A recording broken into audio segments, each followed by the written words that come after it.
BBC, brought to you by Airtel, the smartphone network.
Right at the top of the hour, once again, News Tonight at 10 is here to bring you what's still making headlines. My name is Patricia Lokoman in sign language. We will be shortly joined by Mogalo Mohammed, but first,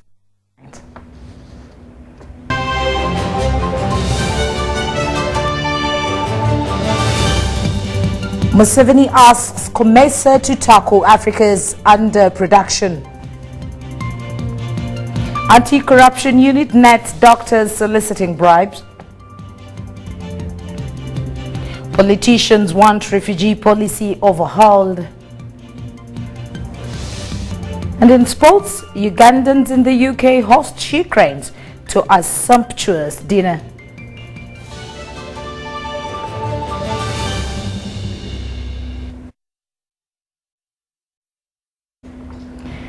Well, let us start off with what's happening with the presidential press unit. President Yoweri Museveni has urged countries under COMESA to tackle underproduction and underconsumption to spur economic transformation. The president was speaking during the presidential public-private roundtable to mark Africa's prosperous 7-ton continental free trade area opportunities for Africa.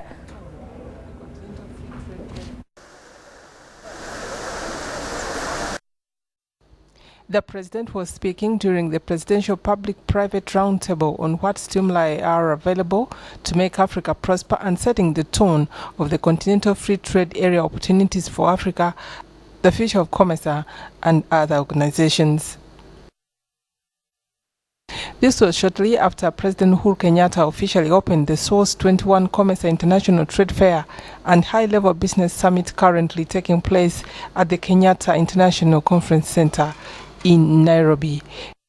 The president emphasized that Africa's fragmented market must be integrated to encourage increased production and consumption of its goods and services.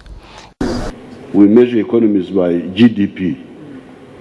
Now, GDP means investments in our country, whether by our citizens, whether by foreigners, or whether by small or big. So what we need to do is to expand these GDPs. That should be the main effort before you go into the sub-categorization and sub-discrimination. He gave an example of China with an internal market population of 1.3 billion people, but still fighting for more external markets, while COMESA's market is still constrained. He urged leaders to address cost pushers such as infrastructure, including transportation, electricity, human resource development, cost of money, and politics, including avoiding politics of identity if they are to succeed. The president used the example of milk production and consumption in Uganda, saying, while milk production has improved, Ugandans are not consuming enough. According to the president, Uganda was producing 200 million litres in 1986, but it has now increased to 2.2 billion litres of milk. The president said these challenges are part of the reason Africa is not fully exploiting the AGOA opportunities offered by the United States of America to export over 6,500 products tax-free and quota-free.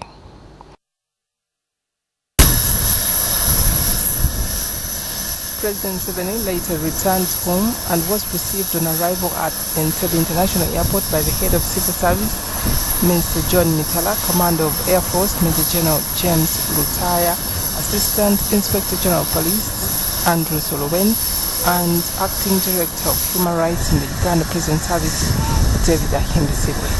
BBC TV, Harriet Nambi. Still, President Yoweri Museveni has called on all the leaders in the country to sensitize the people in their respective areas to practice modern farming with well-selected enterprises that will in turn give them money to cater for their domestic financial demands.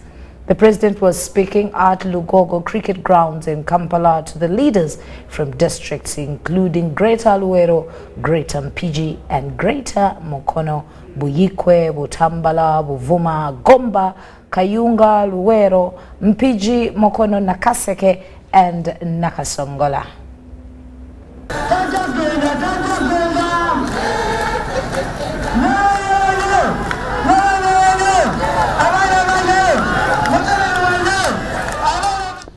President Yoweri Museveni has addressed the leaders from the districts of Greater Luwero, Greater Mpigi and Greater Mukono.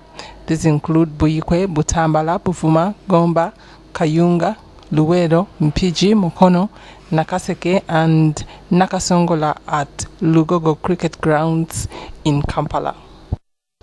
The president called on all leaders in the country to sensitize the people in their respective areas to practice modern farming with well-selected enterprises that will in turn give them money to cater for their domestic financial demands. Obwavu bwebutukira ddala ku bulamu bw'omuntu owa bulijjo obwavu n'olwekyo mbasaba mwenna kye mba mutandikirako bino ebirala byonna byakwongereza. The president asked the leaders and the people of Uganda at large to work for both food and income security, saying that if those two are done with calculation, it will be a sure way of fighting household poverty. He emphasized 7 enterprises such as coffee, fruits, pasture, poultry, fish farming, among others, and advised Wananchi to always select enterprises that would not only get them money but also attract big global markets. Vamukoro olubuto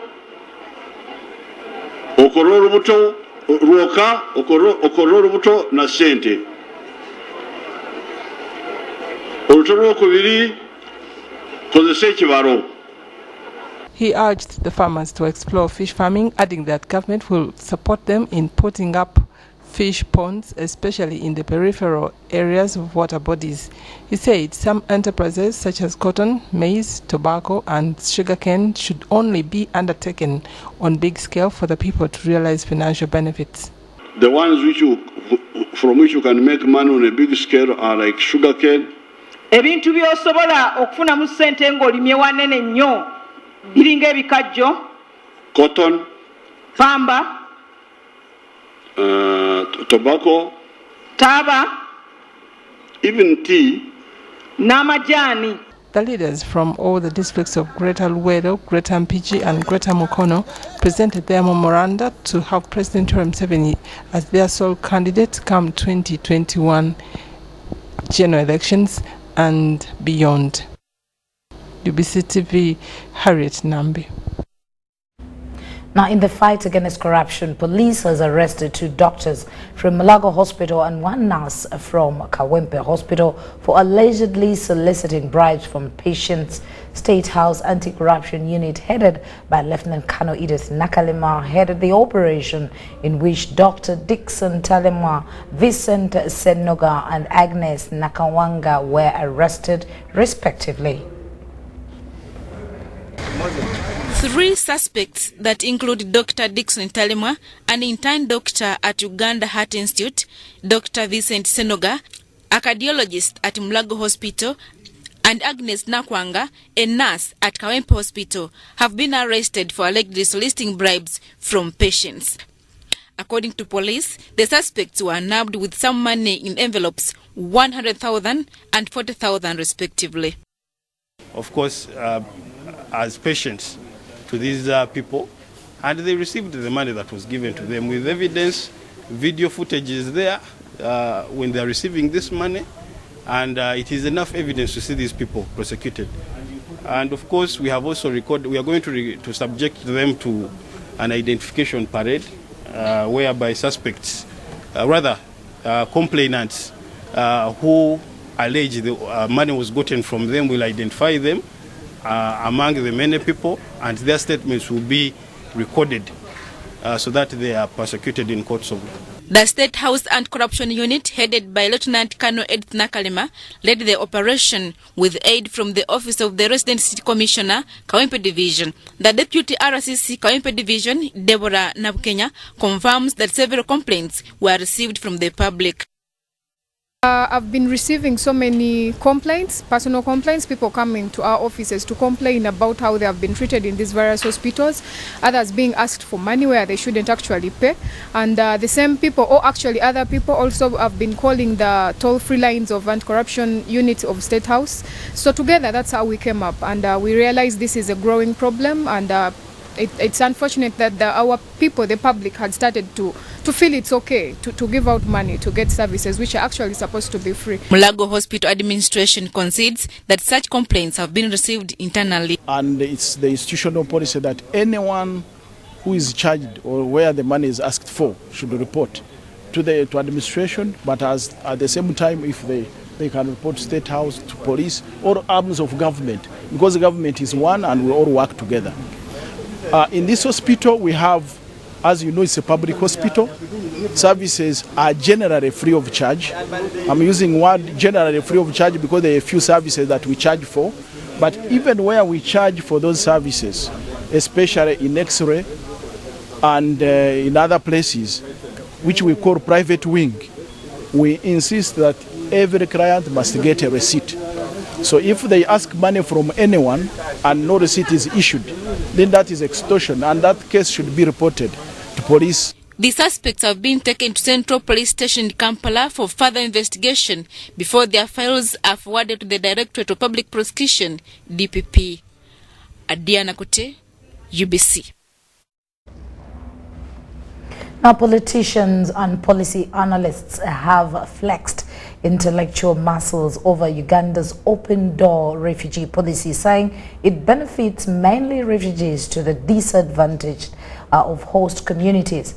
Deputy Speaker of Parliament Jacob Olanya underscores the need for a complete overhaul of the policy to accommodate locals.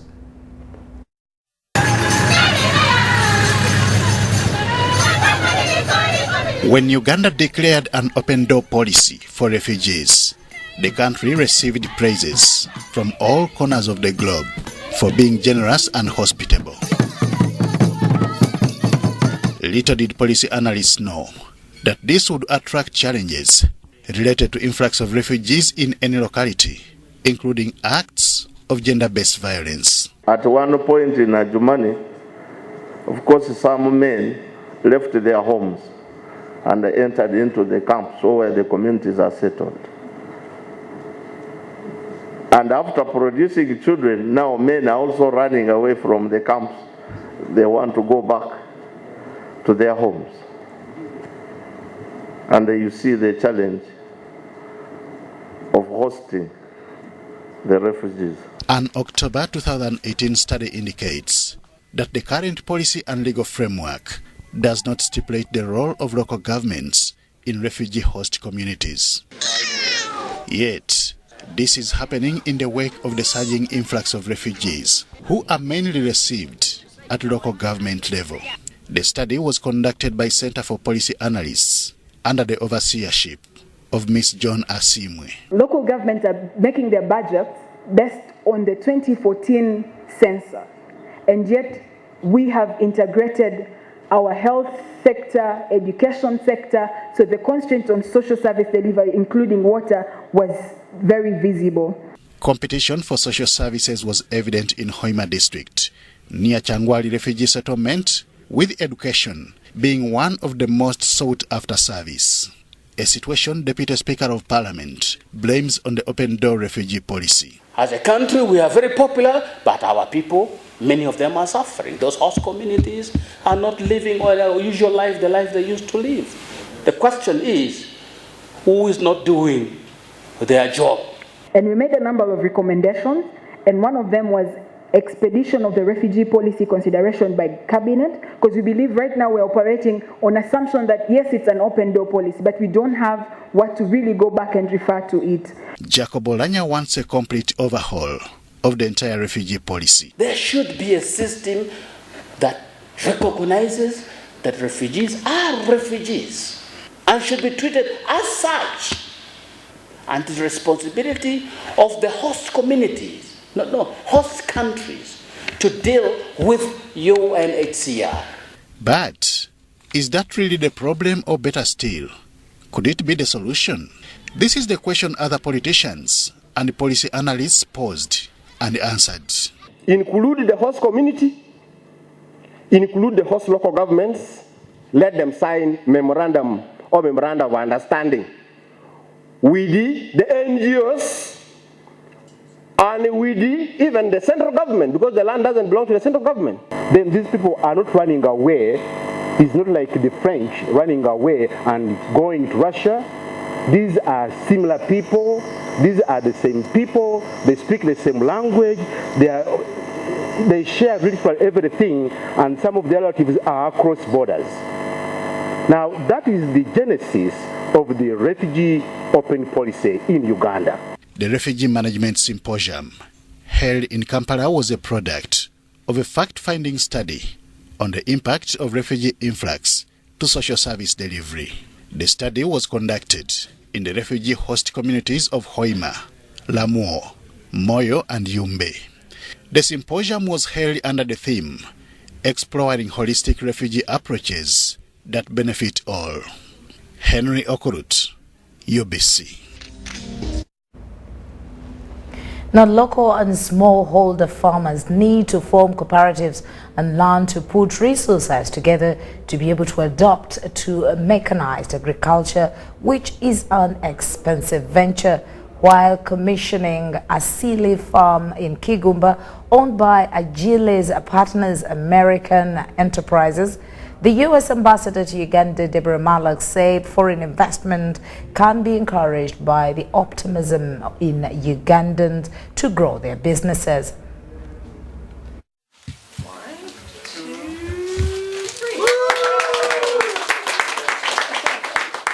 American entrepreneurs and Agri's partners and Joseph Initiative have established farms in Chigumba and Masindi cultivating maize, soya beans and sunflower. The Asili's farms, being managed by Agri's partners, are the leading row crop farming business in Uganda. Chigumba farm has 400 acres. They are in the process of planting maize and harvesting soya beans. Farming here is mechanized. Tractors are being mounted with equipment to serve different purposes.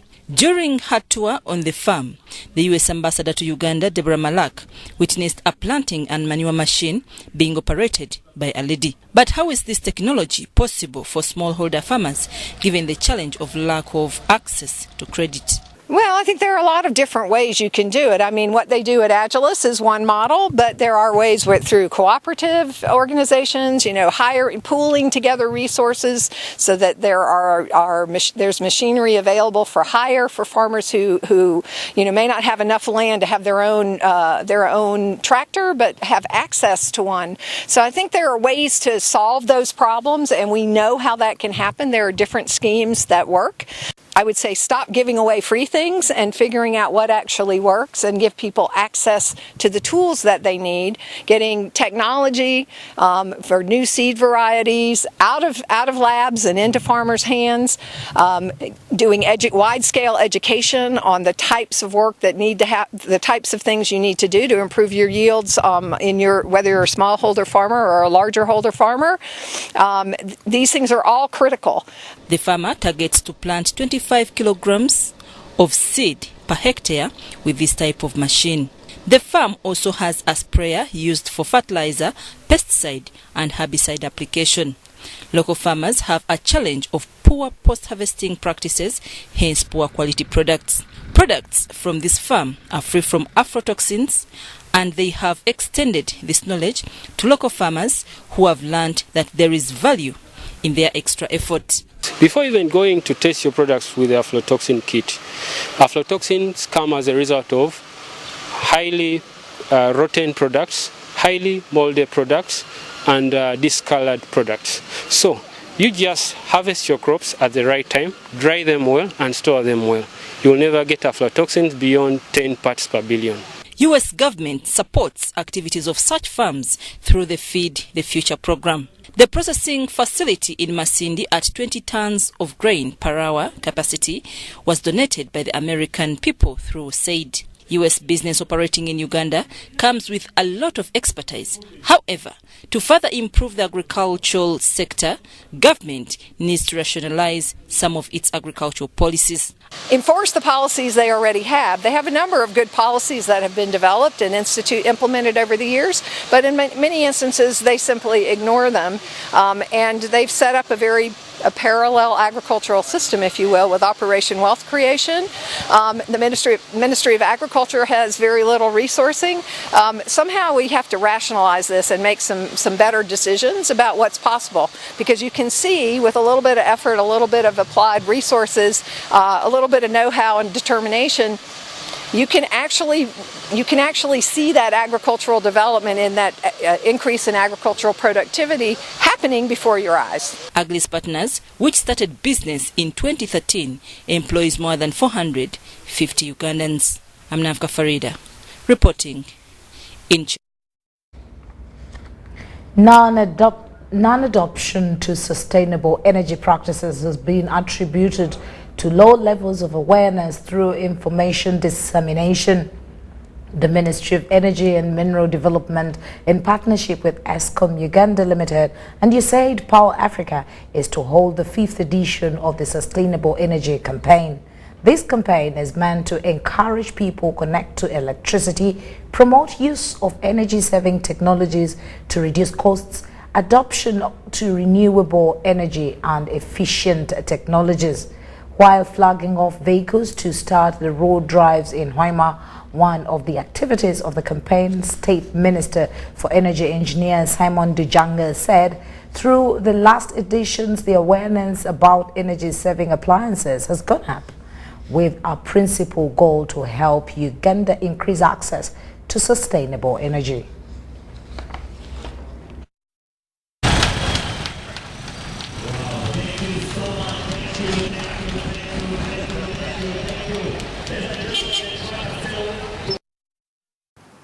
The energy costs have gone down. The energy cost has gone down. I have a personal experience about that. When I change my bulbs in the house to energy saving, my energy cost has gone down. So indeed, in the 5th year, we made much progress. We ourselves do not make the connections. It's through our work that we help solar companies, for example, such as Phoenix, to help facilitate their access to markets so that they can make sales. We do that by leveraging high-value networks and work through in the off-grid space through local communities. Understand the different energy technologies that are out there that they can make use of to ensure that there is innovation among the small medium suppliers to find innovative ways of ensuring that people get to the new technologies in terms of ensuring